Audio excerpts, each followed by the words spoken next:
Good morning again, folks, from the loony bin called Ireland. Reading in The Guardian this morning an article about the problems France is having, which are just as bad as our own. A lot of illegal migrants are arriving there from West Africa across the Mediterranean, from the French speaking colonies, former. And they apparently the passport to an easy life is to say you're under 18, then you get food and accommodation. So a lot of them are claiming to be under 18 now, but they don't look under 18.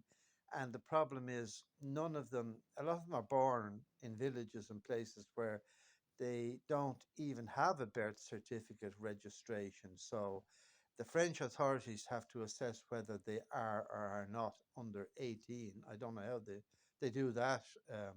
But anyway, they have decided that a lot of them are scammers and they're not under 18 and have left them out on the streets and they're sleeping in bridges, under bridges, and in various places in Paris for the last year. And they have tents which they got from charities, but their existence is rather miserable.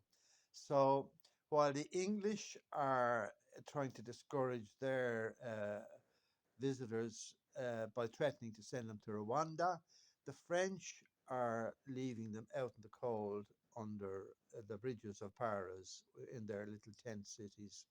So it reminds me of a story.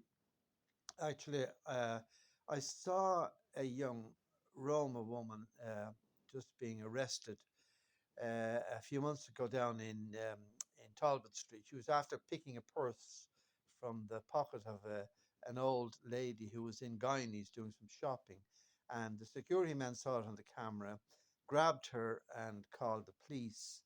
But she had passed on the purse to an accomplice very quickly. That's the way they work. So she didn't have the evidence on her.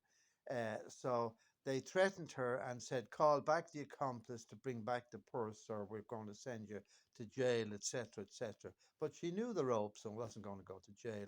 They hadn't the hope of sending her to jail.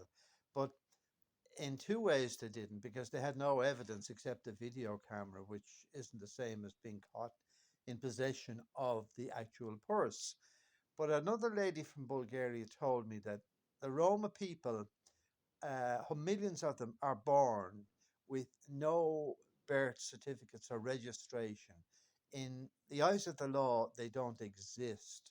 So if you do not exist and you're not an entity or a person, how can the law prosecute you if you don't have an existence, a lawful existence, no birth certificate, nothing? So that's how a lot of them are coming here. They're getting here with false papers, etc. But in reality, all the papers are false. And so the I don't know how many people in Ireland are now claiming to be under 18, and what's going to happen with them. Again, a big investigation, money spent on doctors and assessment and all. And meanwhile, the fun continues up in City West, and the Gardaí, with a clever ploy, emptied the building with a fire alarm.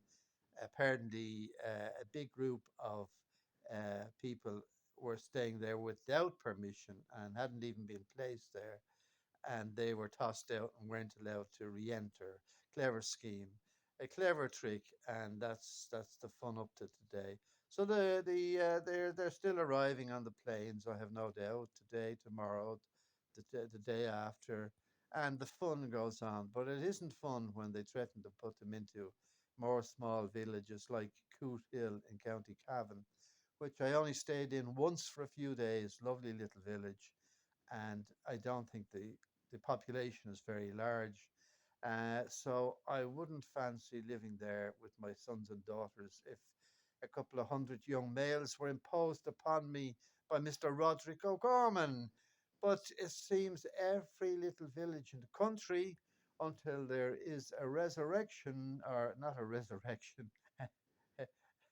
yeah, until there's a like Vinegar Hill type, Slaney pitchforks until they rise, the people rise against these politicians running this country at the moment, because every country is having its difficulties, and it's really time now for Ireland as an island to isolate itself from all this, get rid of all this United Nations stuff, abolish this Irish Refugee Council, and stop giving them money, Irish taxpayers' money, to prosecute the actual government when they decide that some of the shammers should be deported. The charade is just unbelievable, but it's a huge industry.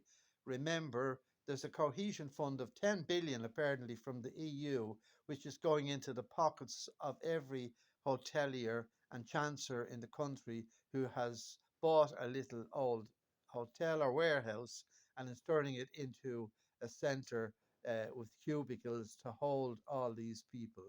And it has to stop. We have some hope of stopping it.